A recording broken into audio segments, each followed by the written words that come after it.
नमस्कार, times now न भारत देख रहे हैं आप। अर्ली प्राइम टाइम के सुपर हिट बुलेटिन 4 का फायर में आप सभी का स्वागत है। मैं हूं आपके साथ श्वेता भट्टाचार्य। चलिए आपको जानकारी दे रहे हैं कि इजराइल के खिलाफ आतंकी संगठन हमास कुछ बड़ा करने वाला है। जी हां, एक्सक्लूसिव अपडेट जो वहां से सामने आया है वो हम आपके सामने रखेंगे। बताया ये जा रहा है कि 7 अक्टूबर से भी बड़ा कुछ होगा। इजराइल के अफसर ने ही हमास के प्लान को डिकोड किया है। पूरी खबर आगे विस्तार से आपको बताएंगे। नमस्कार, 4 का फायर में आपका स्वागत है। मैं हूं ज्योति मिश्रा और हमास का सबसे बड़ा हमला झेलने के बाद इजराइल हमास पर कैसे ताबड़तोड़ एक्शन कर रहा है ये भी आपको बताएंगे। लेकिन हमास की हालत पर पाकिस्तान क्यों आंसू बहा रहा है? पाकिस्तान में अब कट्टरपंथी बम बांधकर फिलिस्तीन जाने के नारे लगा रहे हैं। क्या है पूरी खबर, आगे आपको बताएंगे विस्तार से। नमस्कार, मैं हूं प्रीति नेकिया आपके साथ। इजराइल हमास संघर्ष की फुल कवरेज हम आपको दिखाएंगे ही।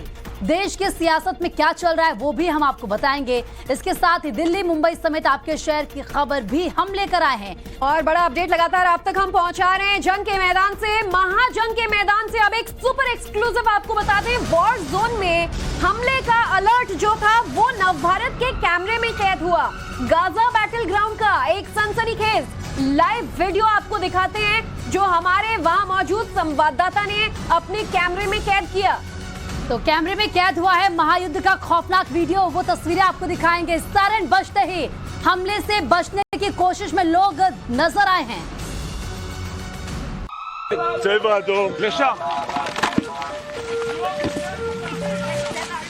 आप देख सकते हैं कि इस वक्त बिल्कुल एक बार फिर से ऐलान बजना शुरू हो गया और एक बार फिर से डर का माहौल पैदा हो रहा है और सभी को डरते हुए आपको नजर आएगा कि किसी भी वक्त कहीं पे रॉकेट फट सकता है। इस वक्त आप देख सकते हैं कि सभी लेटे हुए दीवारों के पीछे इस समय छुपे हुए। इस समय हालत बहुत ही नाजुक यहाँ बताई जाती है। आप देख सकते हैं जो भी कोई शख्स है, चाहे सुरक्षाकर्मी है या चाहे कोई इजराइल की फोर्सेस का या बॉम्ब डिस्पोजल स्क्वाड का, आप देख सकते हैं सभी इस समय जमीन पे लेटे हुए हैं। कि थोड़ी देर पहले यहाँ पे रॉकेट फटा था 5 मिनट पहले और एक बार फिर से सायरन की आवाज सुनाई दे रही है। इसका मतलब कि लगातार हमास यहाँ पे टारगेट करने की कोशिश कर रहा है। देखिए इस समय हालत, यहाँ सिचुएशन कितनी गंभीर बनी हुई है। लगातार कोशिश देखिए इस समय किस तरीके से कर रहे हैं। आप देखिए हल्के हल्के उठने की कोशिश कर रहे हैं क्योंकि ये यहाँ पे रूटीन बन गया है कि कभी अटैक करते हैं। लगातार यहाँ से आप देख सकते हैं कि कितने ज्यादा रॉकेट दागे जा रहे हैं। यहाँ पे सिचुएशन बहुत ही गंभीर बनी हुई है और रॉकेट मारने में कोई भी कमी नजर नहीं आ रही है। हर दिन बाल बाल हमारी जान बचती है। जान जोखिम में डालकर हम चाहते हैं कि अपने व्यूवर्स को हर दिन हर पल हम खबर के अपडेट देते रहे। थर्राती हुई इस इजराइल की धरती से उनको हर अपडेट वॉर जोन से मिलता रहे। आप देख सकते हैं किस तरीके से हमारे साथ सभी यहाँ पे लेट गए थे। सचिन रावत के साथ प्रदीप दत्ता, टाइम्स नाउ भारत के लिए। किस तरह गाजा पट्टी से इजरायली शहरों पर बैक टू बैक रॉकेट दागे हैं उसकी तस्वीरें आपके सामने हैं। इन तस्वीरें आपको दिखा रहे, देखिए किस तरीके से हमास ने हमला किया है। ये हमास के हमले की तस्वीरें आपकी टीवी स्क्रीन पर है क्योंकि लगातार एक के बाद एक हमला हमास कर रहा है। हमास के आतंकी कर रहे हैं तो वहीं दूसरी तरफ इजरायली सेना भी मुंह तोड़ जवाब हमास के आतंकियों को दे रही है। तो वहीं गाजा में हमास की कमर तोड़ने के बाद इजरायली सेना ने वेस्ट बैंक का भी रुख कर लिया है। यहाँ मौजूद हमास के अड्डे भी तबाह करने की तैयारी है। सबसे बड़ी स्ट्राइक वेस्ट बैंक के जेनिन पर की गई।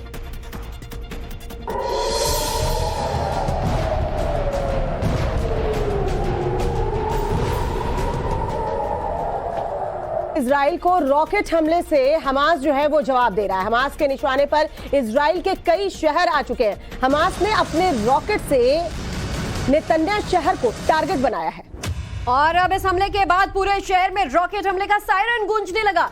हमास ने इजराइल पर हमले का ये वीडियो भी जारी किया है। रॉकेट हमले में आप देख पाएंगे हमास का एक डरा देने वाला ये वीडियो सामने आया है। एक साथ फिर से कई रॉकेट्स इजराइल की तरफ बढ़कर हमला करते नजर आ रहे हैं। ये एरियल तस्वीरें देखिए, आसमान में आप देखेंगे तो एक नहीं कई रॉकेट एक साथ यहाँ पर आपको दागे नजर आएंगे जो इजराइल के अलग अलग जगहों पर अटैक कर रहे हैं। और इसके बाद पूरा शहर कैसे धुआं धुआं हो जाता है, जगह जगह धमाकों की आवाज आती है।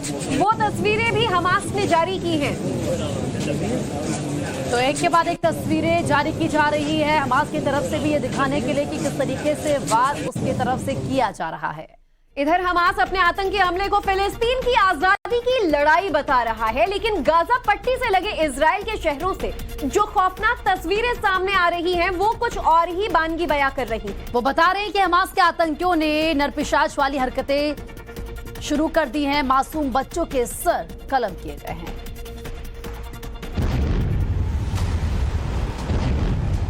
से इस गाड़ी को हर तरफ से चारों ओर से फायरिंग की जा रही थी। अब देखिए पूरी तरह से ये देखिए गोलियां चीरती हुई गाड़ी को अंदर निकल गई हैं। जो वहां बैठा था वो बच नहीं पाया। यही वजह है कि खून के धब्बे आपको दिख रहे हैं। देखिए कांच पूरी तरह से टूट चुका है। यहाँ पे भी आपको गोलियों के निशान लगेंगे नजर आएंगे। जिस तरफ आप घुमाएंगे गोलियों के निशान। इजरायली बच्चों के नरसंहार के वीडियो देखकर अमेरिकी राष्ट्रपति गुस्से में भर उठे हैं। I never really thought that I would see and have confirmed pictures of terrorists beheading children. I never thought I'd ever. Anyway. Israeli सेना ने भी बयान जारी कर कहा, मासूम बच्चों का सिर धड़ से अलग करने वाले ये आतंकी राक्षस हैं, ISIS जैसे बर्बर हैं। हमास जिस बेहयाई से इजराइल में घुसकर बच्चों महिलाओं के नरसंहार को सही ठहरा रहा है, वो भी चौंकाने वाला है। हसाम के अल कासिम ब्रिगेड की ओर से जारी बयान में कहा गया, हमने इजरायली सुअरों के सिर काटे हैं।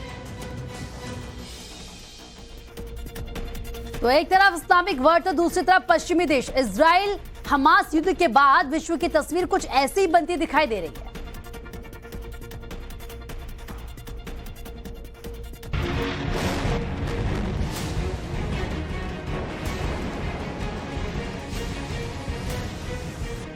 दूसरी तरफ युद्ध में इजरायल का समर्थन देने के लिए खुद अमेरिका के विदेश मंत्री एंटनी ब्लिंकन तेल अवीव पहुंच गए हैं। दूसरी तरफ इस्लामिक कंट्रीज भी इस युद्ध के बाद एक अलग मोर्चा खोलती दिख रही हैं। पिछले 24 घंटों में ईरान, सऊदी अरब एक दूसरे के करीब आए हैं और ईरान के राष्ट्रपति ने सऊदी अरब के प्रिंस से फोन पर बात की। 45 मिनट की बातचीत में फिलिस्तीन के मुद्दे पर ही चर्चा हुई।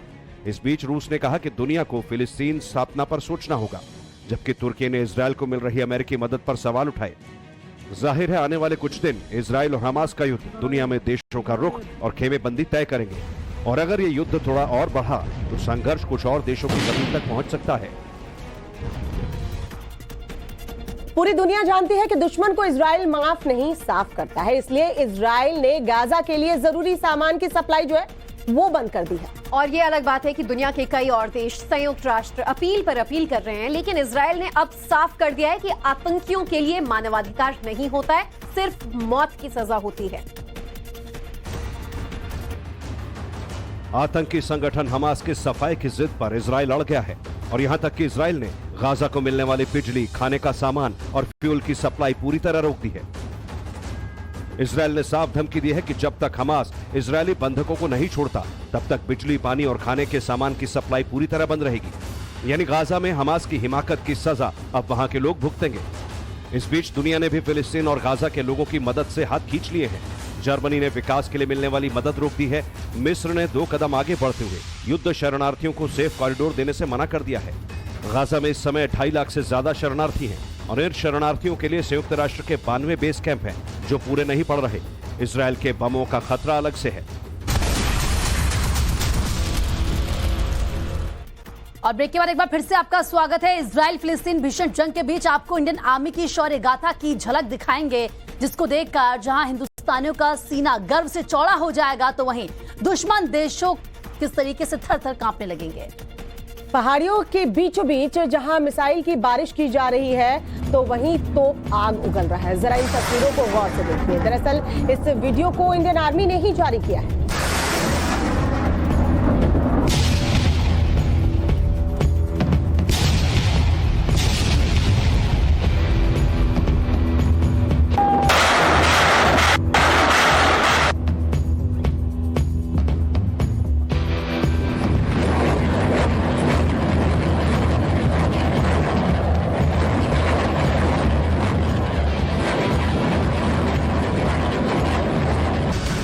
बड़ी खबर है इस बीच आपको बता दें, जंग के मैदान से इजराइल हमास जंग के बीच से बड़ी जानकारी जो आ रही है। भारतीयों को रेस्क्यू करने का काम शुरू हो गया है। इजराइल से पहली फ्लाइट कल भारत पहुंचेगी और इस पूरे अभियान को भारत ने ऑपरेशन अजय का नाम दिया है, जिसके तहत सरकार इंडियन विमान में तमाम जो भारतीय हैं उनको पहले चरण में इजराइल से सुरक्षित वतन वापसी कराएगी और इसका जो सिलसिला है वो शुरू हो गया है। आपको बता दें, ऑपरेशन अजय के तहत पहला जत्था जो है वो भारतीयों का कल भारत पहुंचेगा। तो इजराइल से पहली फ्लाइट कल भारत आएगी। ऑपरेशन अजय के तहत सरकार ने ये बड़ी कार्रवाई की है और बड़ा इनिशिएटिव इजराइल में फंसे भारतीयों को युद्ध के मैदान से बचाने के लिए। Indians वहाँ पे? I think Meghna, you asked that question. How many Indians? Look, this is a dynamic situation. It's evolving. There are a lot of people. In fact, I would request Indians in Israel, if you haven't registered with the embassy, please do register with the embassy. But we are taking it based on the number of flights. So today's flights, we have the numbers that are there, and we will have more flights depending on the demand for them. So at this point, we are trying to address it as per the demands. As regards security concerns, look, this is a topic and I will not be in a position to discuss. You have to ask the agencies. We will, of course, as part of our obligations on the Vienna Convention, provide all necessary security to countries that have their embassies or diplomatic missions here, but what measures and etc.